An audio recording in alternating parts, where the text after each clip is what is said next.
Hola, ¿qué tal? Para mí es un gusto volver a estar aquí nuevamente presentando otro tema de administración moderna. En esta ocasión vamos a desarrollar el tema de la cultura organizacional. Y para empezar, pues se dice que la cultura organizacional es el sistema de significados compartidos por los miembros de una organización que los distingue de otras organizaciones.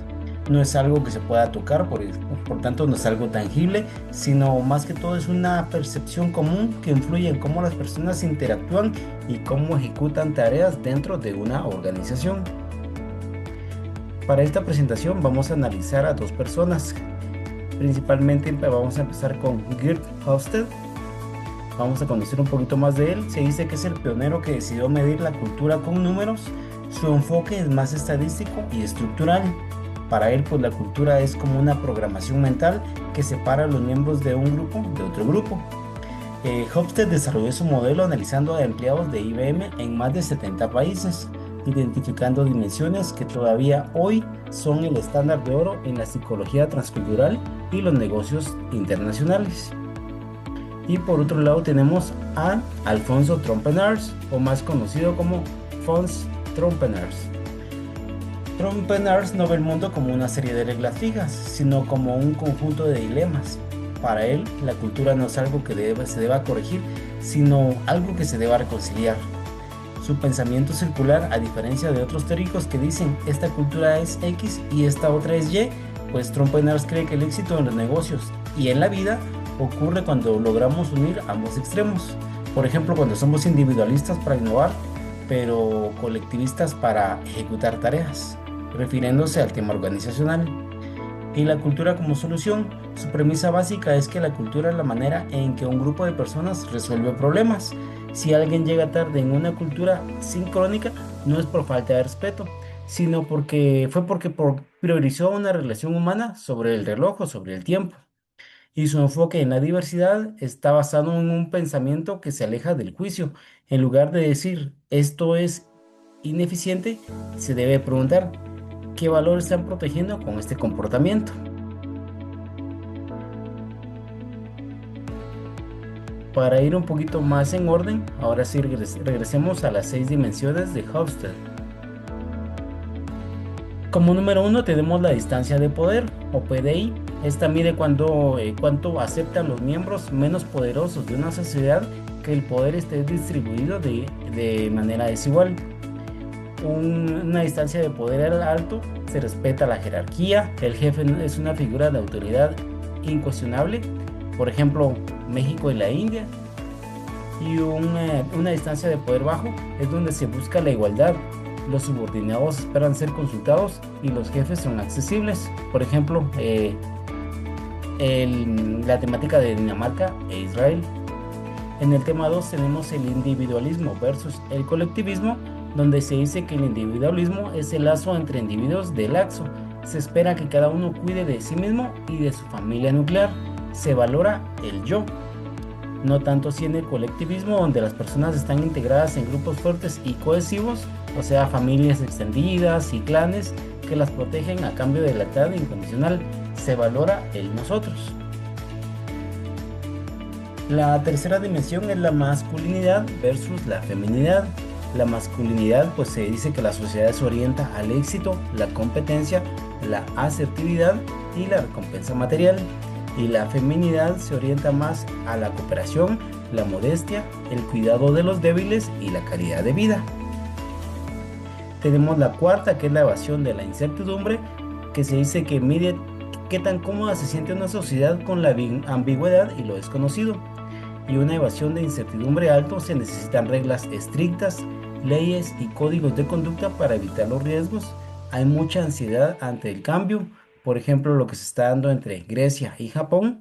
Y en una evasión de incertidumbre muy baja, hay una mayor tolerancia a las opiniones diferentes, menos reglas y se aceptan los riesgos con curiosidad.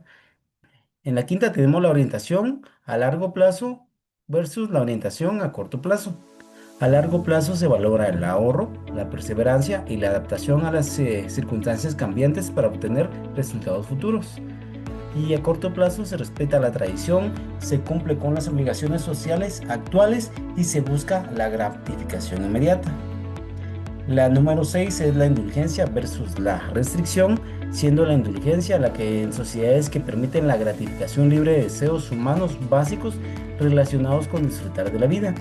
Y la restricción, por otro lado, son sociedades que suprimen la gratificación y la regulan mediante normas estrictas. Algunas características de la cultura organizacional.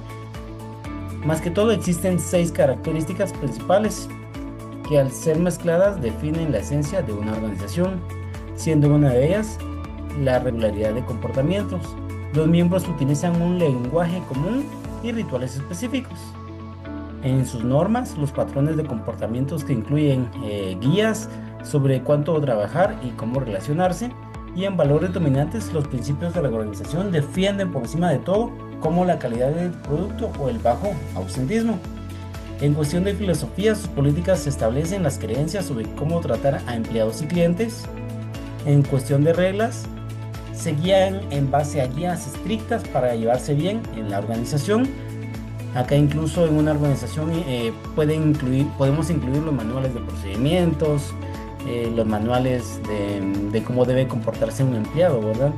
Y en el clima organizacional, la sensación general que transmite el ambiente físico y la interacción entre sus miembros. Tenemos también los tipos de culturas y perfiles organizacionales. Profundizaré en los 4 perfiles administrativos que definen el carácter de la organización, siendo el sistema 1 el autoritario coercitivo. Es el sistema cerrado y autocrático. Es el proceso de decisión, está totalmente centralizado en la cima. El sistema de comunicaciones es vertical, descendente y se basa en sanciones y castigos. En una estructura de una organización está más que todo hablando de las cadenas de mando. Y en el sistema autoritario benevolente se dice que es una variante menos rígida, aunque sigue siendo centralizado, permite una pequeña delegación de tareas rutinarias, existe una relación de condescendencia tipo padre e hijo y las recompensas son más frecuentes que los castigos. En su número 3 tenemos el de tipo consultivo, el poder se delega más ampliamente, la dirección confía parcialmente en los empleados, se permite la comunicación ascendente y las decisiones importantes se toman tras consultar a los niveles inferiores. Aquí más que todo se toma en cuenta la opinión de las personas que están realizando la tarea. Y en el sistema 4 tenemos el participativo, que es un sistema abierto y democrático. Las decisiones son tomadas por grupos superpuestos, la comunicación fluye libremente y la confianza es total. Las recompensas son sociales y materiales. Tenemos también los valores culturales y los valores organizacionales. Los valores son la base de la cultura, se dividen en 2 tipos de categorías principales, los cuales son los valores terminales y los valores instrumentales. Los valores terminales, pues principalmente son los fines que uno quiere lograr, representan los objetivos finales o estados finales de la existencia de una persona o una empresa que busca alcanzar durante su vida o su gestión. Algunos ejemplos de sus metas son el éxito, la paz mundial, la armonía de sus empleados o en el lugar de trabajo, la seguridad y la autorrealización. Y los valores instrumentales pues son los medios por los cuales vamos a llegar a los fines. Son todos los modos de conducta o comportamientos preferibles mediante los cuales se alcanzan los valores terminales. Como tenemos por ejemplo de conductas, la ambición, la honestidad, la competencia, la responsabilidad y la integridad en los lugares de trabajo. Hay un aspecto muy importante que es complemento de todos estos temas que hemos visto anteriormente, que es la socialización organizacional. Esta pues es el proceso de aclimatación mediante el cual la organización integra a sus nuevos miembros. El objetivo es que el nuevo integrante absorba los valores y normas necesarios para funcionar con éxito. Si la socialización es efectiva, el individuo se siente comprometido. Si no, pues puede generar fricciones y abandono. Esto, como hemos visto, principalmente se da cuando una persona es nueva en una organización o en un lugar de trabajo. Ahí la importancia de que sus compañeros o los miembros antiguos pues tengan una socialización correcta con él para que él se sienta cómodo en sus primeros días y empiece a también llevarse bastante bien con los valores de esa organización. Como último tema de esta presentación, tenemos el espíritu emprendedor e innovador. El espíritu emprendedor e innovador no es solo el que crea negocios, sino que es alguien capaz de percibir oportunidades donde otros ven caos. Algunos factores psicológicos son la necesidad de autorrealización, el locus de control interno, o sea, sentir que son dueños de su destino, y una alta tolerancia al riesgo y a la ambigüedad. Algunos apoyos versus barreras son que las organizaciones que fomentan la libertad, la confianza y la difusión de información impulsan la innovación. Por el contrario, la jerarquía autocrática y la imposición de reglas rígidas actúan como limitantes del espíritu emprendedor. Y debemos recordar también que el emprendedor identifica oportunidades donde otros ven problemas. Por lo regular, un emprendedor que analiza lo que quiere hacer, evalúa qué problema puede solucionar, qué medios puede utilizar y analiza qué tanto debe hacer para llevar a cabo lo que él está pensando. La verdadera cultura pues reside en lo que no se ve a simple vista, sino en lo que somos. Para mí fue un gusto estar aquí nuevamente. Te invito a que si te está gustando mi contenido, te suscribas y compartas mi contenido. Acá te dejo el nombre de mi canal y será hasta una próxima vez. Muchas gracias por tu atención.